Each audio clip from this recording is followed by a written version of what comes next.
Neyveli NLC சுரங்கத்தில் இளம்பெண் சடலம் மீட்பு. கள்ளக்காதலனை கைது செய்து மந்தாரக்குப்பம் போலீசார் விசாரணை.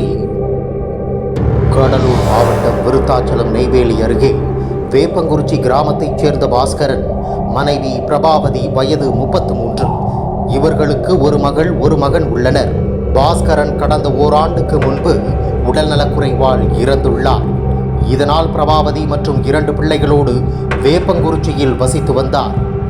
இந்த நிலையில் வடக்கு வெள்ளூர் கிராமத்தைச் சேர்ந்த சந்திரன் மகன் சம்பத் இவர் மனைவியை பிரிந்து தனியாக வசித்து வருகிறார். இந்த நிலையில் பிரபாவதியும் சம்பத்துக்கும் கள்ள தொடர்பு ஏற்பட்டு 2 பேரும் அடிக்கடி தனிமையில் சந்தித்து வருவதாக கூறப்படுகிறது.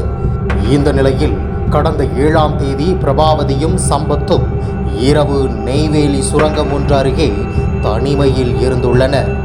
அப்போது 2 பேருக்கும் வாய் தகராறு ஏற்பட்டதாக கூறப்படுகிறது. இதில் ஆத்திரமடைந்த சம்பத் பிரபாவதியின் தலையில் சரமாரியாக கட்டையால் தாக்கியுள்ளார். இதில் பிரபாவதி பலத்த காயம் ஏற்பட்டு இறந்துள்ளார். இதனால் என்ன செய்வது என்று தெரியாமல் சம்பத் பிரபாவதியின் உடலை சுரங்கத்தில் 70 அடி பள்ளத்தில் தூக்கி போட்டுவிட்டு ஒன்றும் தெரியாது போல் வீட்டிற்கு வந்துள்ளார். இந்த நிலையில் பிரபாவதி கடந்த 2 நாட்களாக காணவில்லை என்று அவர்கள் தாய் தனக்குடி மந்தாரக்குப்பம் காவல் நிலையத்தில் புகார் கொடுத்துள்ளார்.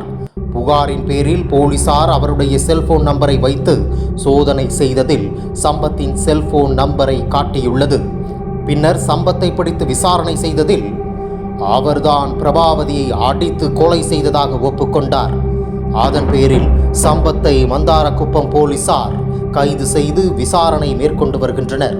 கணவனை பிரிந்திருந்த பெண்ணை காதல் வசப்படுத்தி கள்ளக்காதலில் ஈடுபட்டு பெண்ணை அடித்து கொலை செய்த சம்பவம் நெய்வேலி பகுதியில் பெரும் பரபரப்பை ஏற்படுத்தியுள்ளது.